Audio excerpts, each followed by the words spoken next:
If you are growing old alone, ruthlessly prepare for these 5 brutal truths. I'm 83 years old, and I am going to tell you all 5 before this video ends. Not the version people tell you to make you feel better. Not the sanitized, comfortable version that shows up in magazine articles about aging gracefully. The real version. The one that only comes from actually living it. I know why you clicked on this, because somewhere underneath the daily management of your life, there is a question you haven't said out loud yet. A question about what is actually coming. What growing old alone really looks like from the inside. Whether the people telling you it will be fine actually know what they are talking about. Most of them don't. Because most of them haven't done it. I have. 11 years now. Since Gerald passed and the house went quiet, and I had to figure out what came next without a map or a guidebook, or anyone who could tell me from genuine experience what I was actually walking into. Those 5 truths. I learned every single one of them the hard way, through my own experience, and through watching women I love navigate the same terrain without adequate preparation. Adequate preparation is exactly what I am going to give you today. Gerald used to say, "Dorothy, the truth is never as frightening as the not knowing." He was right. He was always right about the hard things. Stay with me. The first brutal truth is the one nobody prepares you for because it arrives disguised as something else entirely. The loneliness is not what you expect it to be. Before Gerald passed, I thought I understood loneliness. I had experienced it inside the marriage during difficult years. I had felt it in crowded rooms. I thought I knew its shape and its weight and how to manage it. I was wrong. The loneliness of growing old alone is a completely different animal. It is not the loneliness of missing a specific person in a specific moment. It is structural. It is woven into the architecture of ordinary days in ways that are almost impossible to describe to someone who hasn't felt it. It is Tuesday afternoon with nowhere to be and nobody expecting you anywhere. It is cooking a meal and having no one to tell whether it turned out well. It is reading something interesting and turning to share it with someone who is not there. It is the accumulation of 1,000 small moments that were designed for 2 and now fall into silence. My friend Agnes understood this precisely. She told me 18 months after her husband passed, "Margaret, it is not that I miss Harold every moment. It is that the whole shape of the day was built around another person, and now the shape remains, but the person doesn't." That structural loneliness, that empty architecture, is the first brutal truth. And here is the preparation part, because I promised you preparation, not just pain. You cannot eliminate it, but you can fill the architecture deliberately. Beverly, the grief group women, the Tuesday library shift. Small, consistent commitments that give the day a shape that belongs to you. It doesn't cure the loneliness, it makes it livable. The second brutal truth is the one that frightens people most when I say it out loud. There will be a medical emergency, and you will handle it alone. Not might be, will be. At 83, I can tell you with complete certainty that if you are growing old alone, a medical crisis of some kind is not a possibility you are preparing for. It is an appointment you have not yet kept. I have kept 3 of them in 11 years. A fall in the bathroom at 75, a cardiac episode at 78 that required an ambulance, a severe medication reaction last year that had me on my kitchen floor for 20 minutes before I could reach anything. Each time I was alone. Each time the outcome depended entirely on systems I had built before the crisis arrived. Not on Ellen, not on David, on systems.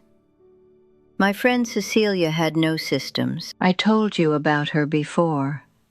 The broken wrist that became a permanent nursing home because there was no plan in place when the crisis arrived. Here is the preparation.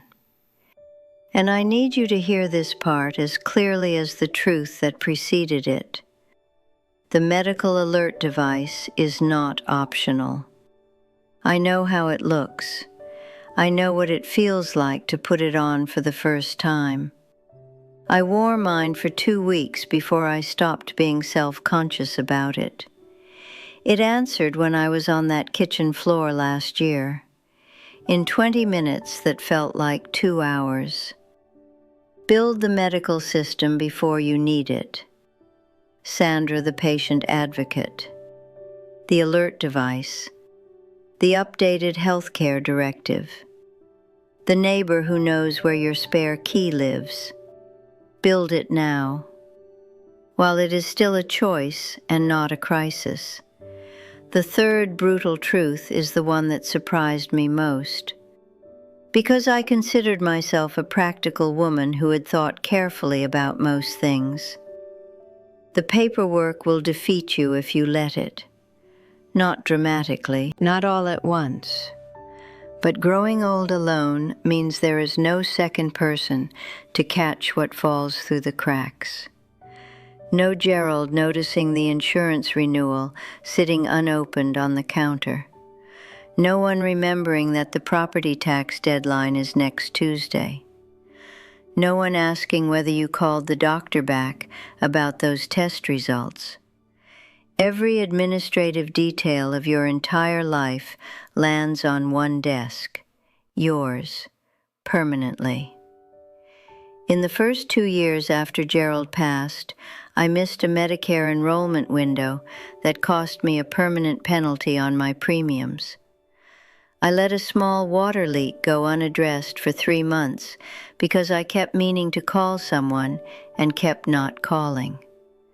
I nearly missed renewing a prescription that I genuinely cannot manage without because the reminder system Gerald had quietly maintained in his head simply ceased to exist when he did. My friend Winifred experienced something more serious. 76 years old, sharp and capable. But she missed a property tax payment deadline after her husband passed and accrued penalties that took 14 months to resolve. She told me, he always handled that one thing, just that one thing, and I didn't know until it was already a problem. Here is the preparation. Write everything down, every renewal date, every deadline, every account. One master document updated twice a year. Beverly has a copy. Patricia Hensley has a copy. When it lives only in your head, it dies when you have a bad week. The fourth brutal truth is the one that takes the longest to arrive, and the longest to admit when it does. Your children will gradually start seeing you differently, and that change will hurt in ways you were not prepared for. Not all at once, not obviously, but somewhere between the person you were when they were growing up and the person you are now growing old alone, a shift happens in how they see you. You move from parent to dependent in their imagination long before you are actually dependent in reality. I first noticed it with Ellen at around 76. A subtle change in her tone, a particular patience in her voice that hadn't been there before. The kind of patience you use with someone who needs managing. Questions about whether I was eating properly, whether I was sleeping well, whether I had spoken to anyone that week. I was 76 years old, sharp, capable, managing my entire life competently and independently. But in Ellen's eyes, something had shifted. I had crossed some invisible threshold in her imagination and emerged on the other side as someone requiring gentle supervision. My friend Winifred felt it with her son Thomas. She said, "I'll be mid-sentence saying something perfectly coherent, and I can see him calculating whether I am okay, like he is running a diagnostic on me while I am talking." She was 78 years old, mid-sentence. Here is the preparation. Stay visible in your own competence. Beverly's Garden Club, the library shift, the grief group, not for entertainment, as evidence to yourself and everyone around you that you are still fully present in your own life, still capable, still here. Disappearing quietly accelerates the shift. Staying visible slows it considerably. The fifth brutal truth is the hardest one to say, and the most important one to hear. There will be a point where you question whether any of it was worth it. The independence, the solitude, the daily effort of managing everything alone. There will be a morning, probably an ordinary one, nothing dramatic, where the weight of it lands all at once and you sit in your kitchen and think, "I am so tired of doing this alone." I have had that morning, more than once. At 79, I had a week in February where everything went wrong simultaneously. The heating system failed. I had a difficult medical appointment with results I didn't understand, and nobody to sit with me while I processed them. Ellen called once that week, and David didn't call at all. Beverly was visiting her daughter in another state. I sat at my kitchen table on a Thursday evening and felt something I am not proud of, a complete exhaustion, not physical, existential.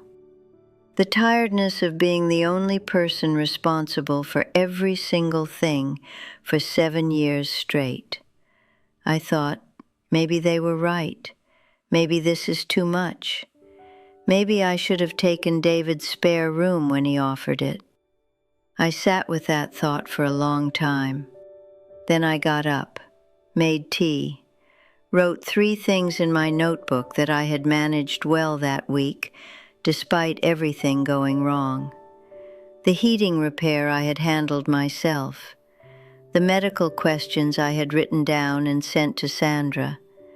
The week I had survived completely intact. The thought passed.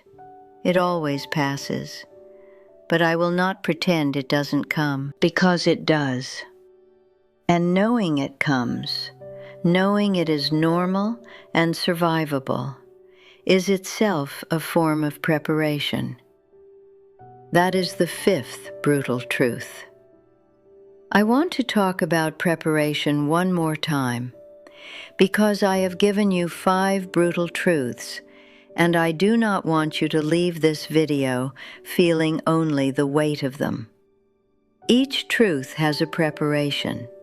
That is the whole point of knowing them in advance. For the structural loneliness, build your circle deliberately before the silence becomes unbearable. Beverly. The grief group women. The Tuesday commitment. Small, consistent human contact that belongs to your own chosen life, not to someone else's schedule. For the medical emergency, build the system now. Alert device, patient advocate, updated healthcare directive, neighbor with a spare key, Sandra who never cancels. Build it before you need it, because when you need it, there is no time to build it. For the paperwork, write everything down. One master document. Every deadline, every renewal, every account, every password. Updated twice a year. 2 copies with 2 trusted people.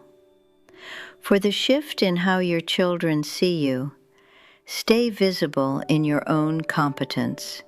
Keep showing up. Garden club, library shift, the grief group, evidence of presence, evidence of capability, quiet, consistent proof that you are still fully here. And for that Thursday morning, when the exhaustion lands and the doubt arrives, and you sit at your kitchen table wondering whether any of it is worth it, write 3 things down. 3 things you handled, 3 things that went right, 3 pieces of evidence that you are still capable of managing your own life. The doubt is real. The evidence is also real. Keep both honest. Let the evidence win. I'm 83 years old. I am growing old alone, and I am going to keep growing old alone for as long as I possibly can. Not because it is easy. I have just spent this entire video telling you honestly that it is not easy. It is structural loneliness and medical emergencies and paperwork that defeats you and children who start seeing you differently. And Thursday mornings when the exhaustion lands all at once. I told you all 5 brutal truths. I promised I would, and I did. But here is the thing about brutal truths. They are only brutal when they arrive without preparation, when they surprise you, when you meet them for the first time in the middle of a crisis, with no systems and no circle and no master document and no 3 things written in a notebook.